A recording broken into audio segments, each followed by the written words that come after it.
No matter where you live, whether it's a town or in the country, chances are you don't live too far from a churchyard or a cemetery.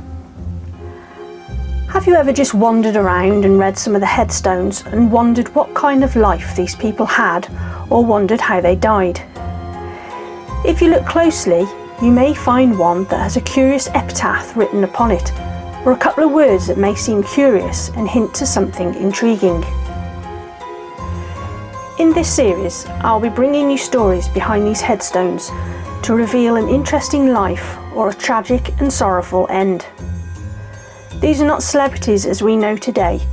Some may have been recognised in their lifetime but are forgotten names now, or they may be normal folk whose lives were tragically cut short. Join me as I discover some tales from the grave. Sitting in the graveyard of St Chad's Church in Shrewsbury is a curious headstone. It belongs to a man called Benjamin Beach. It tells the story of the poor man's sad and painful demise at one of the town's most popular inns. You have to look closely and carefully to read what's written, as years of weathering has taken its toll slightly. To the memory of Mr Benjamin Beach, who on a journey of business in the capacity of a traveller from London was taken ill of fever, of which after a few days he died at the Fox Inn in this town on the 5th day of July 1801, in the 28th year of his age, greatly respected and regretted by all. There is more writing, but it is hard to read now. So what more can we find out about this poor man and the dreadful affliction that killed him? We do know from a newspaper clipping that he worked at Mark Lane in London. Mark Lane was the location of London's Corn Exchange. It brought together the agents of farmers from across the country who were buying and selling oats, beans and grains of all types. There were other merchants there too, wine for example. So it's safe to say that our Mr Beach was an agent working for Messrs Tennant and Bowman in the corn trade, and had either come to Shropshire to carry out his business or was just passing through.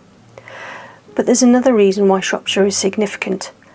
By checking out the parish records, there is only one entry that matches, and a Benjamin Beach was baptised in 1773 at Stanton Lacey near Ludlow. At least a couple of hours' drive in a horse-drawn carriage back then, his parents were Benjamin and Betty, so perhaps he was also visiting family. The fact he was buried here would suggest his family were happy for him to be buried in the county nearer home, and perhaps saw it as an unnecessary expense to bring him back to the village. Death didn't just target the old in those days, but it would still have come as a nasty shock to his family when they got the news of his untimely passing. But what killed him? In the 18th and 19th century, brain fever was a very well known and feared affliction. It apparently had many causes and symptoms. Brain fever came to mean an inflamed brain, one characterised by headache, flushed skin, delirium and sensitivity to light and sound.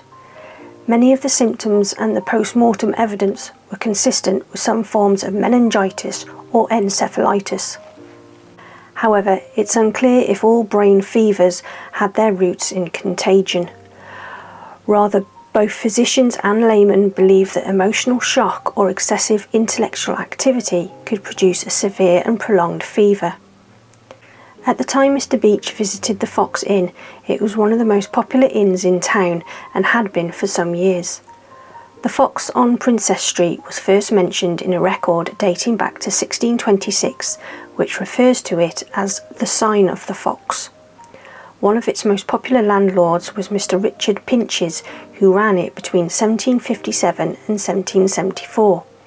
It held lots of events and was a popular hotel for travellers, being a stone's throw from the corn market in the square. The Fox closed in 1861 and was demolished and replaced by a working men's hall.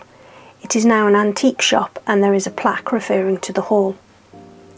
But back to the journey of Benjamin Beach. A 28-year-old London merchant, originally from Stanton Lacey near Ludlow, who would travel up and down the country as an agent, buying and selling corn for farmers. At the beginning of July 1801, he'd been passing through Shrewsbury when he was gripped by brain fever while staying at the Fox Inn. After just a few days he succumbed. Word would have been sent to his employers at the London Court Exchange and to his family, which it turns out was a big one.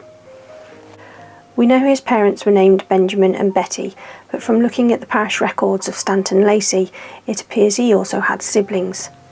There were sisters, 24-year-old Decima, Sarah, who died in 1772, aged nearly 3, and 36-year-old Elizabeth.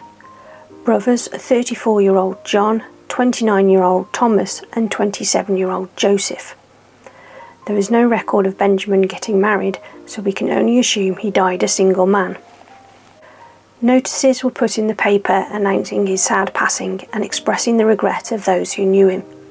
What we don't know is when he last saw his family. Was he travelling back to London after having made a passing visit home to Stanton Lacey while on business, or were his parents and siblings eagerly awaiting his return after some time away? We'll never know. But from a long-forgotten headstone with a curious inscription in an old graveyard, we've managed to discover quite a lot about the respectable young man who left a sleepy village in Shropshire, went to the capital to make his fortune, but whose ambitions were cruelly cut short.